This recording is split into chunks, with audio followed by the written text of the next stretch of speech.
Com a tua Bíblia aberta no livro de Lucas, capítulo 18. Quem está feliz, fala amém. Quem está com sono, fala amém. Eu escutei um ali no coração, assim. Alguém falou ali, Misericórdia, Jesus. Acorda esse povo, Senhor. Lucas capítulo 18. Nós vamos ler do versículo 18 até o 23. Quem achou, fala amém. Glória a Deus. Pai, nós queremos render graças ao teu nome, Pai, mais uma vez. Queremos dizer que tu és maravilhoso, tu és o nosso Senhor, o nosso Salvador, que não há outro Deus além de ti. Tu és o Alfa, tu és o Ômega, o princípio e o fim, Pai. Nós estamos aqui para render graças ao teu nome, para glorificar o teu nome.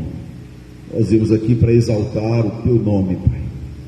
Nós viemos aqui, Senhor, porque o Senhor nos trouxe a esse lugar, nos tirou os nossos pés do lamaçal e colocou os nossos pés sobre a rocha, abriu os nossos olhos, quebrou o nosso coração de pedra, arrancou e colocou o coração de carne.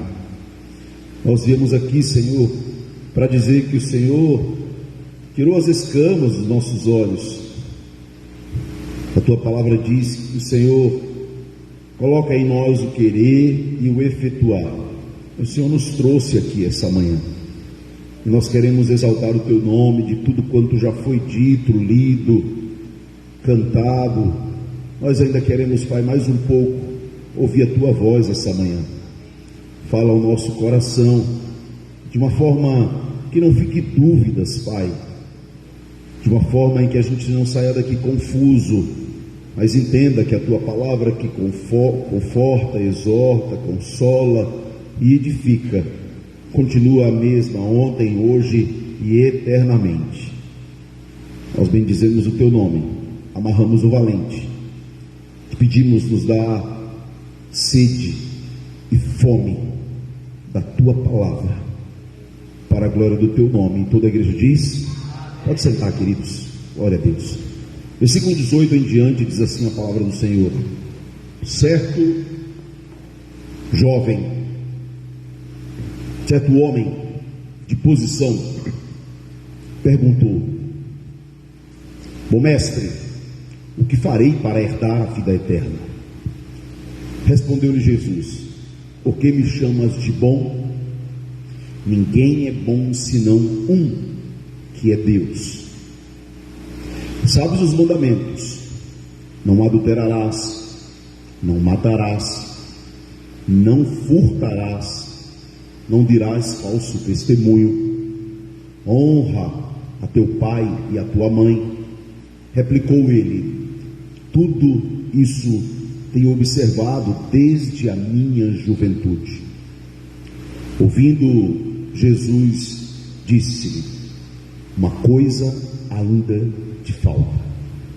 Vende tudo o que tens, dá aos pobres, e terás um tesouro nos céus.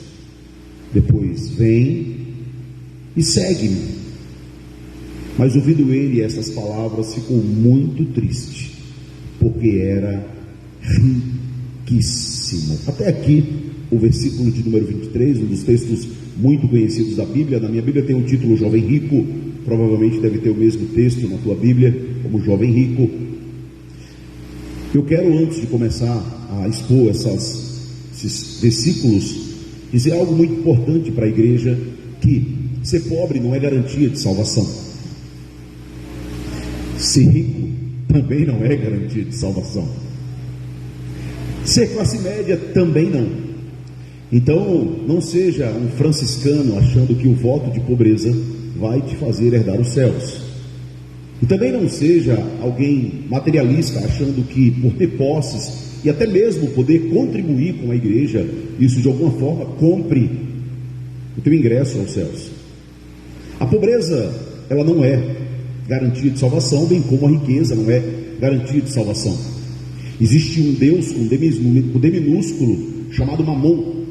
Antes de entrar aqui no texto, um Deus com D minúsculo chamado Mamon, onde o próprio Jesus, mais alguns versículos à frente, vai dizer que nós não podemos servir a Deus e a Mamon, é impossível.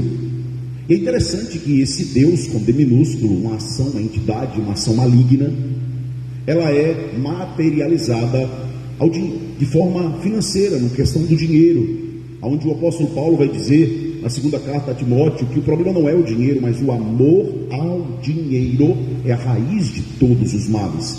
Então nós podemos entender aqui, antes de entrar no texto, que há uma possibilidade de nós, homens cristãos, colocarmos o dinheiro acima de Deus. Há uma possibilidade muito sutil de priorizarmos as conquistas dessa terra, deste reino humano, a priori comparado ao reino de Deus, a eternidade. A palavra dinheiro aparece na Bíblia muitas vezes. Portanto, o dinheiro não é neutro. Eu quero que vocês saibam disso. O dinheiro é neutro. Não, ele não é neutro.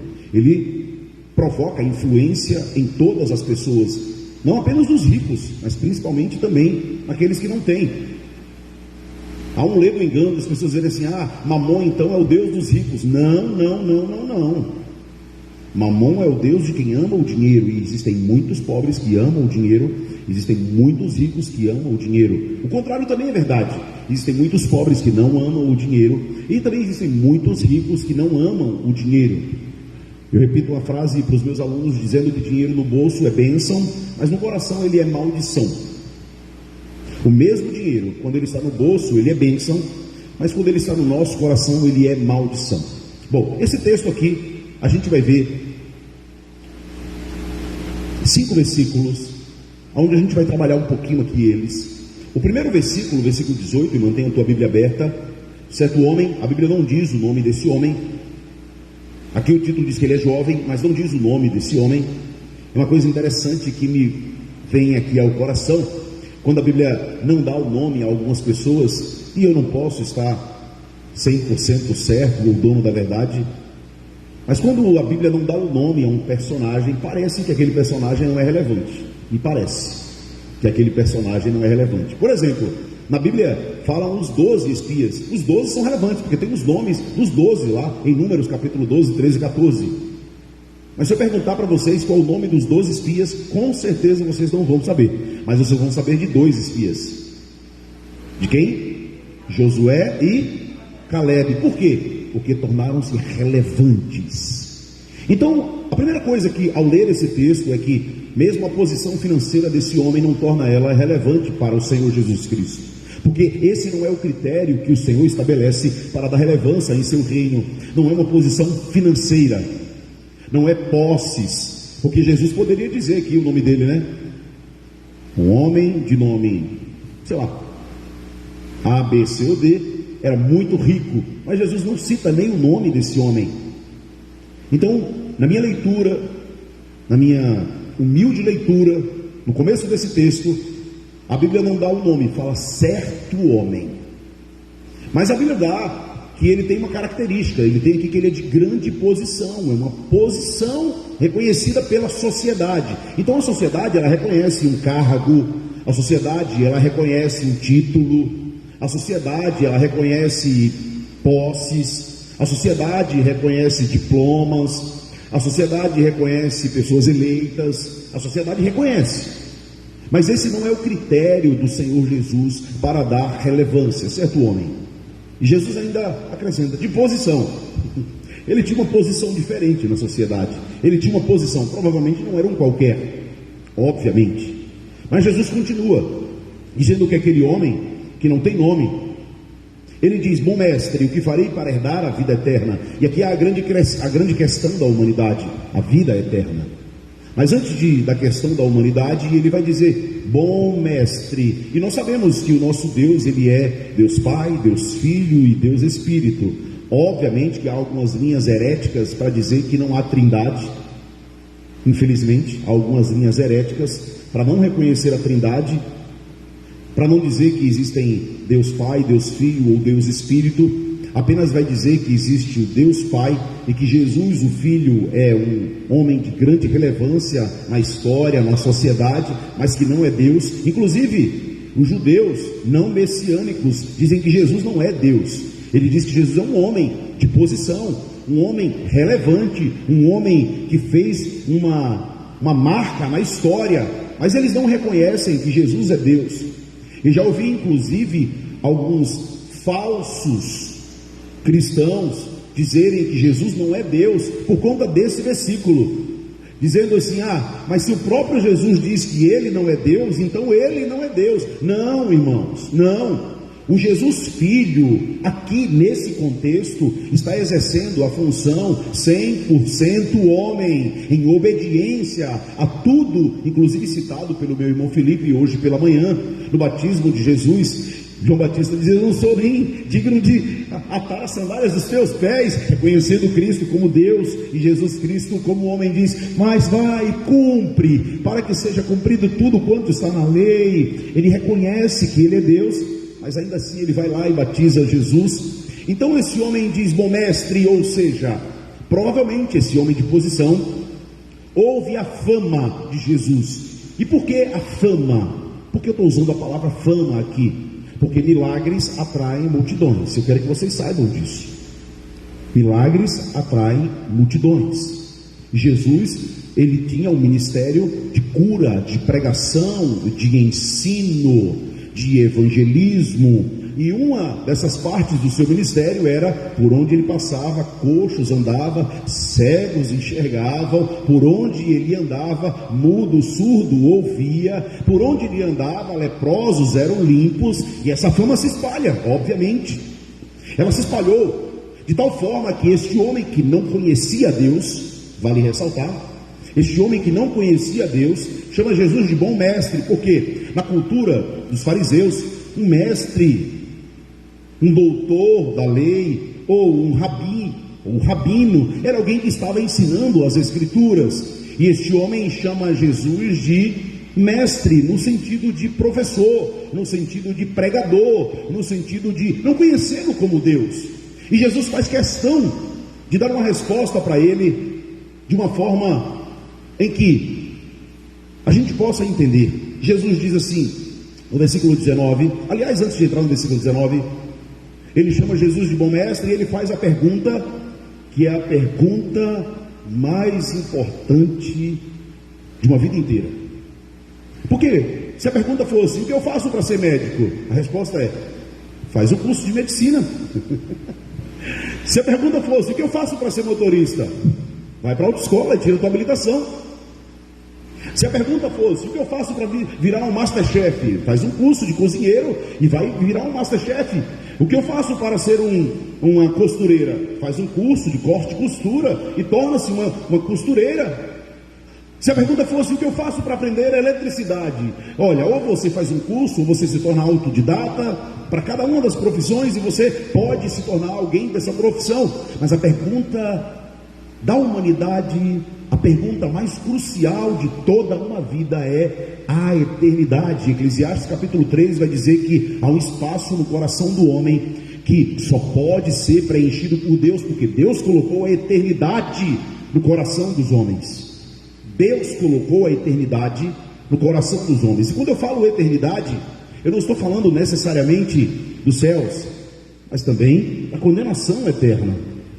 Então esse homem, há um espaço no coração dele, há um vazio, há algo a ser preenchido, em que a posse não preenchia, em que o relacionamento não preenchia, em que os reconhecimentos humanos não preenchiam. E ele faz a pergunta que todo homem, que toda mulher deveria fazer em sua vida: o que eu faço para ter a vida eterna? Se bem que essa pergunta é uma pegadinha, porque eu posso usar essa pergunta para ganhar um mérito ou trocar a minha salvação por obras. Porque se a resposta a essa pergunta é: o que eu preciso fazer? E Jesus diz: o que eu preciso fazer, dá a ideia, a intenção de que a salvação está em nossas mãos, e não algo que é do próprio Deus na nossa vida. Aliás, tem pessoas que acreditam fortemente que se ele não matar, que se ele não roubar, que se ele não adulterar, ele vai aos céus. Tem pessoas que acreditam em Êxodo capítulo 20, do versículo 1 ao 17, de uma forma muito profunda. Só que, para cumprir os mandamentos, e eu vou repetir, para cumprir os mandamentos é impossível sem Deus. Fala comigo, impossível. É impossível, irmãos. Porque vamos lá, se você cumprir alguns mandamentos no aspecto moral, não matarás, não adulterarás, não roubarás, os 4 primeiros mandamentos é acerca de Deus, os 6 últimos mandamentos acerca dos homens. Se vocês puderem abrir comigo, deixa marcado Lucas 18, mas se vocês puderem abrir Êxodo capítulo 20, rapidamente, eu não vou me ater em Êxodo capítulo 20, mas eu preciso ler aqui com vocês. Eu não vou gastar tempo nesse texto, mas se você ler os 4 primeiros mandamentos, lá em Êxodo capítulo 20, leitura corrida, abra a Bíblia, Êxodo capítulo 20, ou abra o canivete se for no celular, mas abra a tua espada aí ou o teu canivete. No capítulo 20 de Êxodo, de forma bem rápida, no versículo 3 diz assim: não terás outros deuses além de mim. Primeiro mandamento, né? Segundo mandamento, não farás para ti imagem de escultura. Terceiro mandamento, não tomarás o nome do Senhor teu Deus em vão. O quarto mandamento, no versículo 9, aí eu fui pulando aqui, né? Versículo 1, versículo 3, versículo 4, versículo 7, versículo 9. Versículo 9, 6 dias trabalharás e farás toda a tua obra, mas ao 7º dia, sábado, o dia do Senhor. Aqui os 4 primeiros mandamentos acerca de Deus, em obediência, em submissão, em glorificação ao nome do Senhor. Mas os 6 outros mandamentos falam acerca dos homens, acerca de uma lei moral, acerca de uma lei aonde não é simplesmente uma régua moral. Mas vamos lá, no versículo 12: honra o teu pai e a tua mãe, o único mandamento com promessa, o 5º mandamento. Versículo 13, o 6º mandamento, não matarás. Capítulo 14, o 7º mandamento, não adulterarás. Capítulo 15, o 8º mandamento, não furtarás. Capítulo 16, capítulo 9, versículo 16, aliás, 9º mandamento, versículo 16, não dirás falso testemunho contra o teu próximo. Versículo 17, o 10º mandamento, não cobiçarás. Jesus está falando com esse jovem sobre o 10º mandamento, que é um desejo que há no coração do homem, que é uma busca que há no coração desse homem, que é obstinação. Essa é a palavra mais assertiva. A obstinação é: não importa o que aconteça, eu vou alcançar isso. Isso não é fé, tá, irmãos? Isso não é fé. É obstinação. É uma característica, inclusive, carnal no coração dos homens. Ela é utilizada muito pelos ímpios, e eles conseguem, porque eles lutam, eles acordam de madrugada, eles trabalham, eles estudam, eles se esforçam. Coração obstinado. E um coração obstinado, ele busca até alcançar. E as pessoas confundem com Mateus 7,7, né? Batei e abri-se-vos-á. Há uma diferença entre fé e obstinação. E esse jovem não era um jovem de fé, era um jovem obstinado. Mas ele faz a pergunta ao Senhor, voltando lá para Lucas 18, abra lá, deixa aberto. Toda essa questão aqui, irmãos, é sobre a salvação. O que eu farei para herdar a vida eterna? Então Jesus volta à lei. Jesus remete-se à lei. Volta para Êxodo 20. Então Jesus está citando aqui no versículo 20, aliás, vamos no 19. Respondeu-lhe Jesus: por que me chamas de bom mestre? Ninguém é bom, senão um, que é Deus.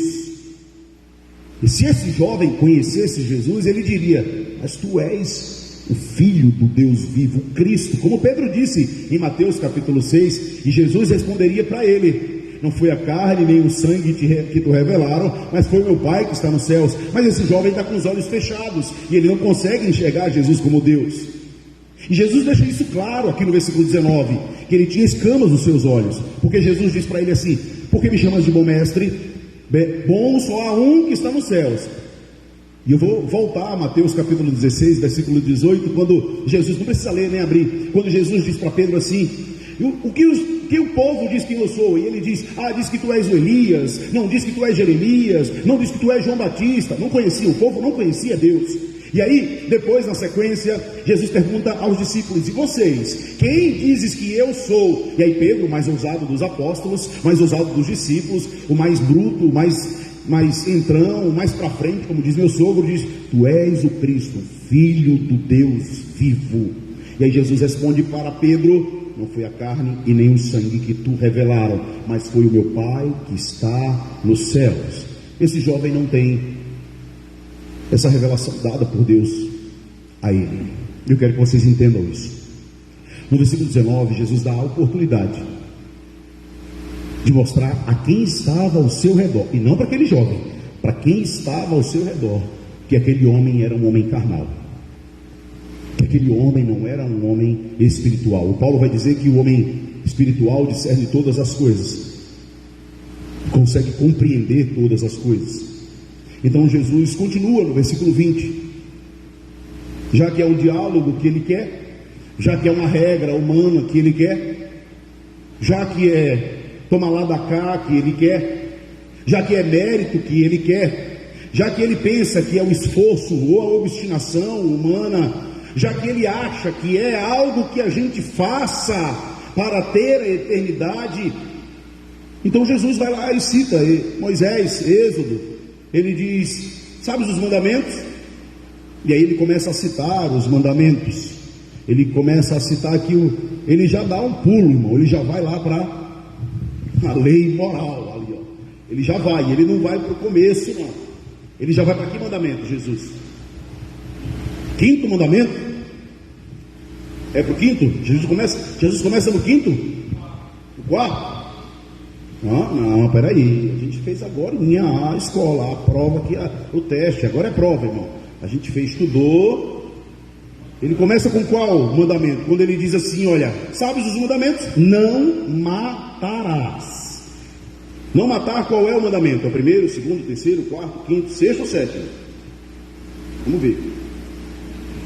Não é o primeiro, não é o segundo. Não vai dar adianta chutar. Abra Êxodo 20 e conte, já que você... Então eu vou deixar você abrir a cola, já que você não estudou. É o sexto mandamento. Jesus começa com o sexto. Por que Jesus não começa com o primeiro mandamento? Está parando para pensar nisso? Por que Jesus não começa com o primeiro mandamento? Ele já vai para o sexto mandamento direto. E me corrijam se eu estiver errado, tá? Ele já vai para o sexto mandamento. Ele não poderia começar: não farás outros deuses diante de ti. Por que ele não poderia começar assim? Porque aquele jovem já tinha outro Deus, além de Deus, no coração dele. Ele não poderia dizer: não faças para ti imagem de escultura. Aquele jovem já tinha uma imagem que era um Deus para ele, que era moeda, cédula.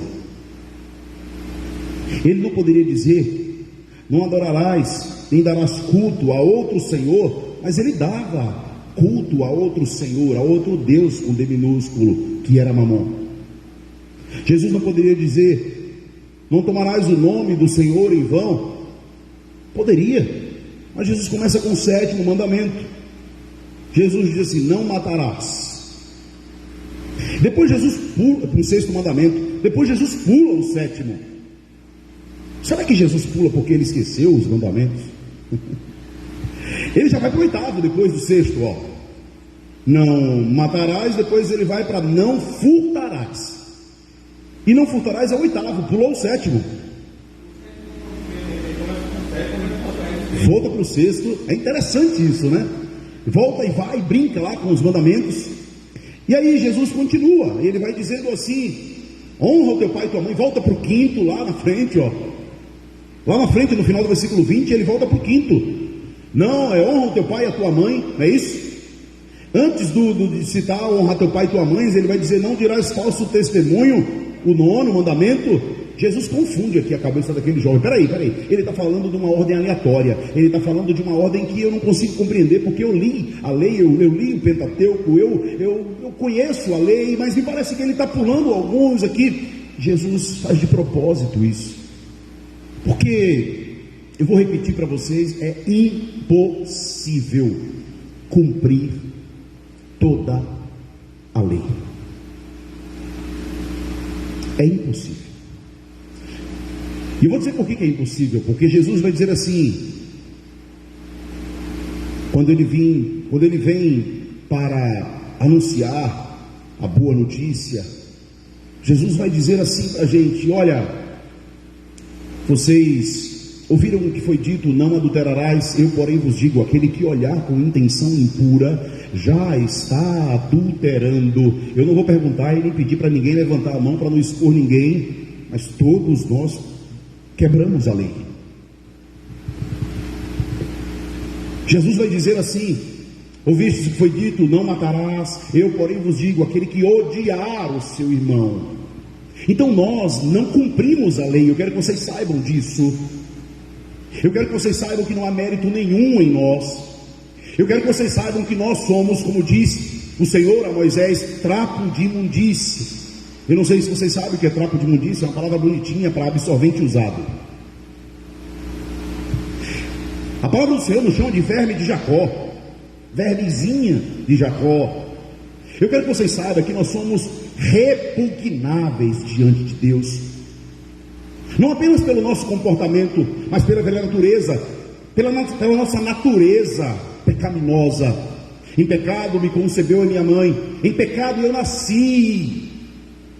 Nós nascemos condenados ao inferno. Eu quero que vocês saibam disso. Não nasci não, pastor. Nascemos condenados ao inferno. Eu quero que vocês saibam disso. E esse jovem nasceu condenado ao inferno. E eu precisaria de 3 ou 4 horas para falar aqui a doutrina da eleição, e não vai ser possível. Mas eu quero que vocês saibam que esse jovem nasceu condenado ao inferno, e que provavelmente ele foi ao inferno. Mas a grande questão desse texto não é a questão da salvação, obviamente, no versículo 18, herdar a vida eterna, é claro, mas eu não quero me ater a isso, apesar de sua grande relevância e princípio da salvação. Olha a frase dele: tudo isso eu já faço. Sabe, na igreja moderna seria assim: olha, você precisa vir ao culto, seria você ser dizimista. Na igreja moderna seria você ser batizado. Na igreja moderna seria você vir para a escola bíblica, ou você participar da escola de pregadores. Na igreja moderna seria assim: você ser um obreiro e não ficar de braços cruzados, sentado na cadeira. E a gente sentado na cadeira diríamos: mas eu já faço tudo isso. E aí Jesus, que sonda e esquadrinha os nossos corações, diz para esse jovem: uma coisa ainda te falta. Toda essa introdução é para falar sobre esse versículo 22 que eu quero falar para vocês. Quando Jesus diz para esse jovem: uma coisa ainda te falta, obviamente que Jesus sabia qual era o Deus desse jovem. Obviamente que Jesus sabia o que esse jovem amava acima de tudo. Uma vez eu ouvi uma frase muito forte que dizia assim: você quer saber qual é a prioridade da sua vida? Olhe a fatura do seu cartão de crédito. Você quer saber qual é a prioridade da sua vida? Olhe a sua agenda. Você quer saber qual é a prioridade da sua vida? É só olhar. Obrigado, irmão. O que mais você fala? O que mais você ouve? É interessante pensar dessa forma, porque eu nunca havia pensado dessa forma. Porque servir a Deus não é um pedaço da nossa agenda da semana. Servir a Deus não é 2, 3 horas da nossa semana. E eu quero que vocês saibam disso com todo carinho e coloquem amor nas minhas palavras. Servir a Deus não é vir aqui ao domingo, sentar, ler, adorar e ir para casa. Porque se fosse isso, irmãos, seríamos como esse jovem: tudo isso eu já faço. Servir a Deus é um ato de gratidão, porque Ele primeiro nos amou. Servir a Deus é ter os olhos abertos pelo próprio Deus.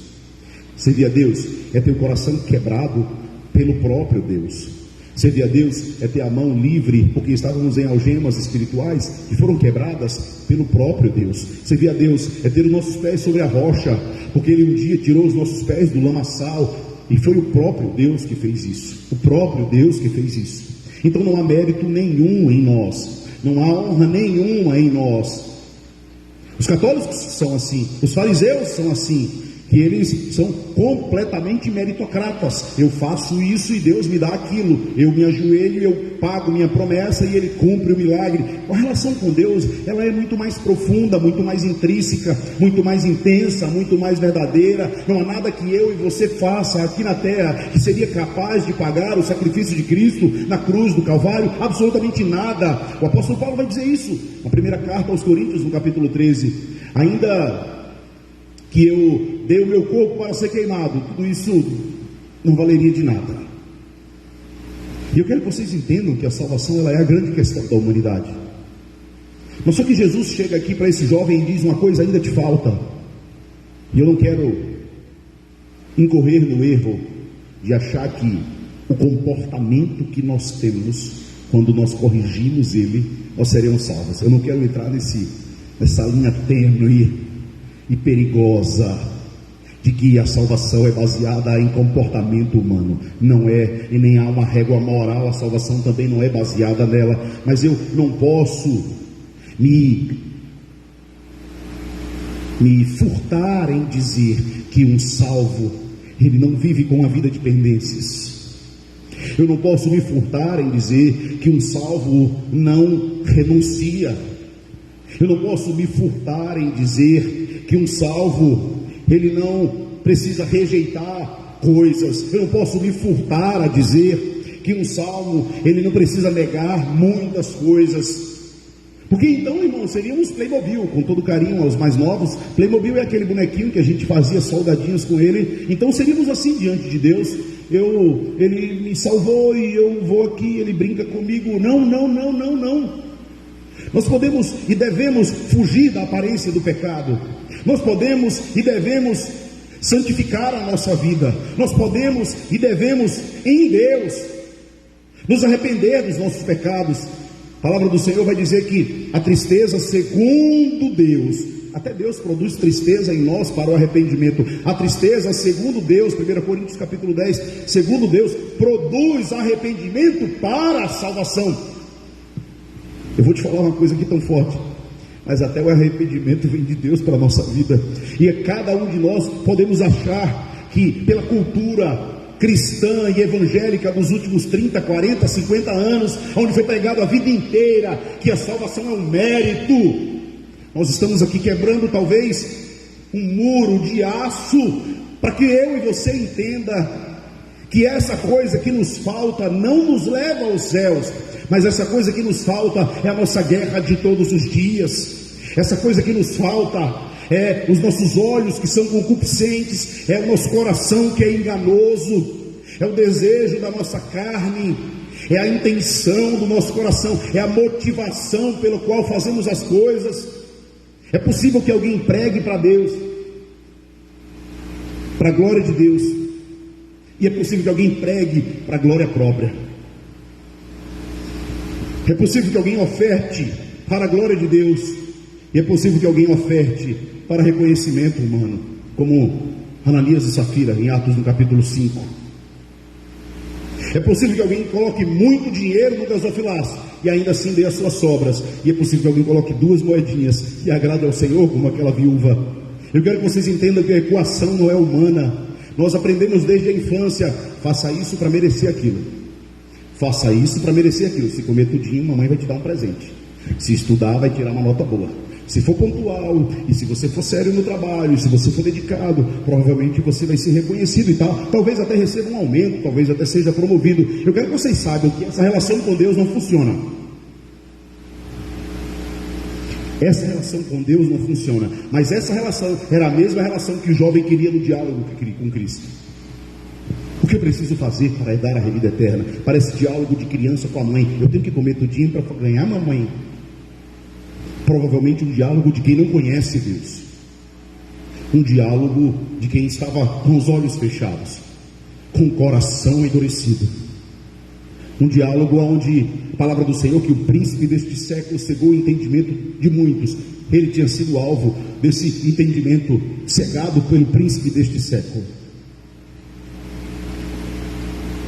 Então Jesus vai dizer para esse jovem: uma coisa ainda te falta, porque Jesus é o único capaz de julgar foro íntimo. Senhor Deus é o único capaz de julgar foro íntimo, intenção, desejo, cobiça, vontade. Ele é o único capaz. O salmista vai dizer que ele sonda e esquadrinha os corações, que ele conhece o nosso levantar, que ele conhece o nosso deitar, que nós podemos nos esconder, mas ali os olhos do Senhor estará. Então Jesus, que sonda o coração desse jovem, vai dizer para ele: uma coisa ainda te falta, vende tudo o que tens e dá aos pobres, e faz a melhor proposta que um homem pode receber na sua vida, e me segue. E aquele jovem, a Bíblia diz que ele sai triste. Sai triste. No versículo 23 diz assim, ouvindo essas palavras, ficou muito triste, porque era riquíssimo. Eu vou voltar ao início dessa mensagem. Ser rico não é o problema. Ser pobre não é a solução. Mas Jesus é capaz de sondar quais são as prioridades da nossa vida. Ele é capaz de sondar qual é a motivação do nosso coração. Ele é capaz de sondar se existe algo em nós que amamos acima dele. É por isso que Jesus Cristo vai resumir os 2 mandamentos dizendo: amarás o Senhor teu Deus de todas as tuas forças, de todo o teu entendimento, de todo o teu coração, e amarás o teu próximo como a ti mesmo. Jesus Cristo resume os 4 primeiros mandamentos em um, e resume os 6 segundo grupo dos 6 mandamentos em um. Ele vai dizer: amarás o Senhor teu Deus sobre todas as coisas. O dia do sábado, além disso, a imagem, além disso, acima de tudo isso, ele vai dizer: você vai amar o Senhor acima de todas as coisas. E depois ele vai dizer a segunda parte do mandamento: porque quem ama o próximo como a si mesmo não rouba, não furta, não mata, não cobiça. Então ele vai resumir os 2 mandamentos, dos quais nós devemos, como diz a palavra do Senhor, perseverar até o sangue. Ou seja, lutar contra a nossa carne, vencer a nossa natureza.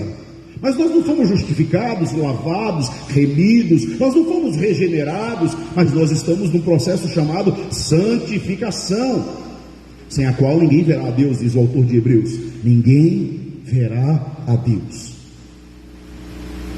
A grande questão aqui hoje é: você tem renunciado aos teus desejos? A grande questão aqui hoje: você tem negado as tuas vontades?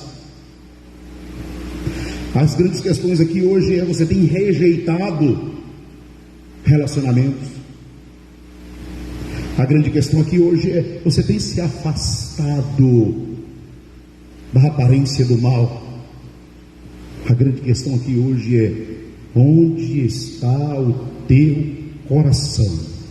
Porque ali estará o teu tesouro. Essa é a grande questão de Jesus Cristo com esse jovem. No caso dele era o dinheiro. No teu caso eu não sei. No caso dele era mamon, era o amor ao dinheiro. Mas pastor, como é que você sabe disso? Se você ler a sequência do texto, e para a gente que estudou hermenêutica, que avalia o contexto inteiro, se você ler o versículo 24 até o 30, você vai entender. Jesus, o vendo triste, disse: quão dificilmente entrarão no reino de Deus os que têm riquezas, porque é mais fácil passar um camelo no fundo de uma agulha do que entrar o rei. É impossível um homem produzir graça. mas é possível a Deus. É impossível um homem ser salvo sozinho, mas é possível a Deus.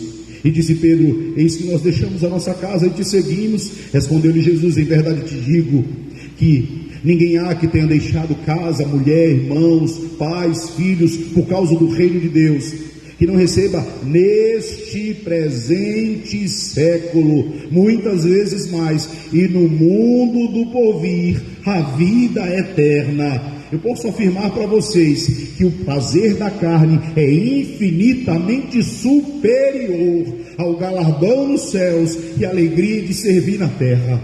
É infinitamente superior. A palavra do Senhor vai dizer que Deus é poderoso para nos dar infinitamente mais, Efésios 3:20, daquilo que nós podemos pedir, pensar ou imaginar. Irmão, não há nada que essa terra, a carne, a ação de malignos possa produzir em nós de prazer, que Deus não possa nos dar neste presente infinitamente mais prazer e gozo em servi-lo, e além daqui, na eternidade. Eu quero que vocês entendam que negar a carne para servir a Cristo gera prazer em nós. Eu quero que vocês entendam que fugir da aparência do mal para obedecer ao Senhor, isso gera em nós uma consciência plena de quem nós éramos e de que nós somos e para onde nós estamos indo. Eu quero que vocês entendam que a graça de Deus, ela é derramada sobre a minha vida e sobre a tua vida, não porque nós merecemos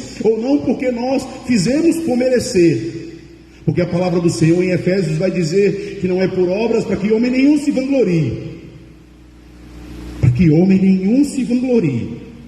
Uma vez uma pessoa chegou para mim e disse assim: pastor, ora por mim porque você está mais perto do céu do que eu. Eu disse: meu Deus do céu, se você soubesse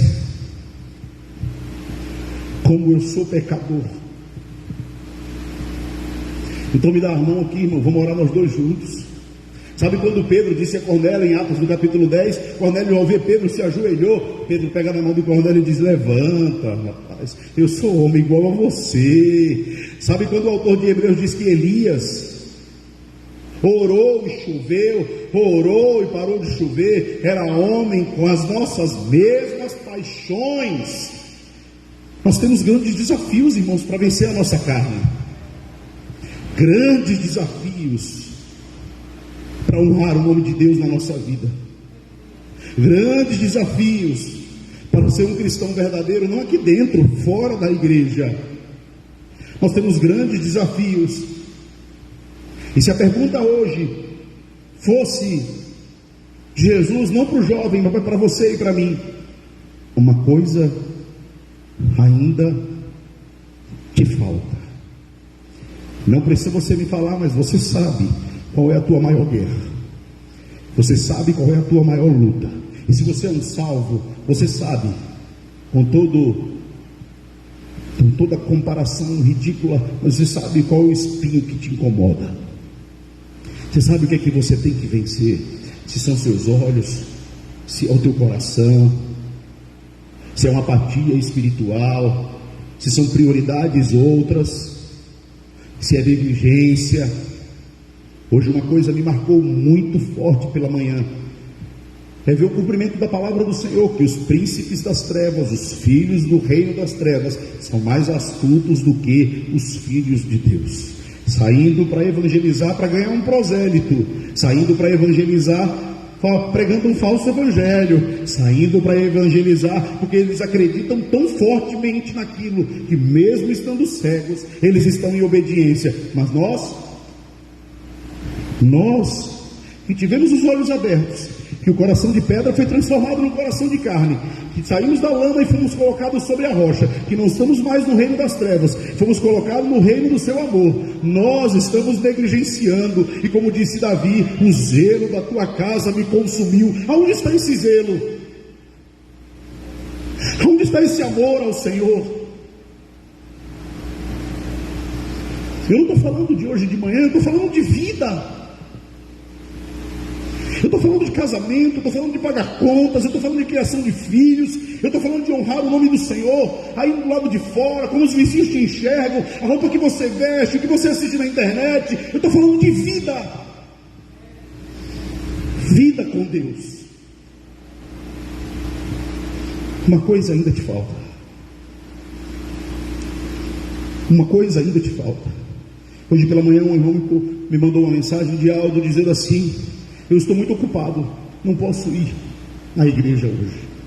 E está tudo bem, irmão, estar ocupado e não vir. Está tudo bem. O problema é quando isso é uma rotina. O problema é quando nós nos embriagamos com o nosso trabalho. Não com algo, com o nosso trabalho, com a nossa agenda, com nossas demandas, com os nossos desejos. E tenhamos muito cuidado para não enchermos e a traça.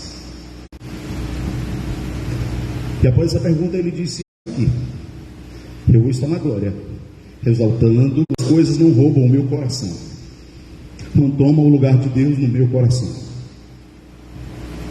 Deixa eu concluir de uma forma em que não pareça que eu sou franciscano. Eu trabalho e eu quero dar conforto para minha família, e está tudo bem isso. Eu trabalho e eu quero ter recursos para dar educação para os meus filhos, e está tudo bem isso. Eu trabalho porque Deus abriu a porta. Eu trabalho porque Ele colocou saúde no meu corpo. Eu trabalho porque Ele é dono de todas as coisas. Eu trabalho, mas isso não vai roubar o lugar de Deus no meu coração, e eu quero que essa seja a tua verdade também. Vamos ficar de pé e vamos orar? Uma coisa ainda te falta. Uma coisa ainda te falta. Fecha os teus olhos, coloca a mão no teu coração. E eu quero que você fale com Deus agora nessa manhã. Se Deus falou com você de alguma forma, se Deus te trouxe a consciência de que você é falho e que você é pecador, graças a Deus por isso. Glória a Deus por isso. Se você nessa manhã se sentiu o vermezinho de Jacó, glória a Deus por isso. Se você essa manhã entendeu que não é o esforço humano, se você nessa manhã entendeu que não a nós, mas ao Senhor a glória. Se você entendeu essa manhã o quão longe estamos de exaltar o Senhor em tudo na nossa vida, se você entendeu essa manhã que essa palavra representa o amor de Deus em nós, se você entendeu que, mas pastor, eu peco, mas eu não peco como eu pecava, eu quero que você saiba que é Deus que está te freando, é Ele quem te freou, para você não repetir o que você repetia. Não é uma religião, não é um dogma humano, não é um conjunto de normas, não é uma regra de exigências, é o próprio Deus te convencendo do pecado, do juízo e da justiça. Senhor, nós te amamos, Senhor, nós queremos bendizer o teu nome essa manhã, nós queremos te agradecer pela tua palavra, nós queremos te dizer que para onde iremos nós se só tu tens palavras de vida? Nós queremos, Senhor, declarar: não nos deixes, Senhor, não nos deixes as nossas próprias vontades sejam freio na nossa vida, Senhor, sejam até aqui na nossa vida, Senhor. Eu te peço, Pai, abre os olhos daqueles que estão com os olhos tapados, aquece o coração daqueles que estão apáticos e frios, renova as forças daqueles que estão caídos, levanta aqueles que estão cansados, adestra as mãos, Senhor, para a batalha, conformosos são os pés daqueles que anunciam o teu nome. Pai, eu te peço em nome de Jesus, que a nossa carne caia por terra, que toda a intenção errônea do nosso coração caia por terra, que todo mérito humano, condicionamento mental da troca caia por terra, Pai, no nome que está acima de todo nome. Nos faz, Senhor, encontrar o prazer de te adorar, o prazer de te servir, o prazer de te obedecer.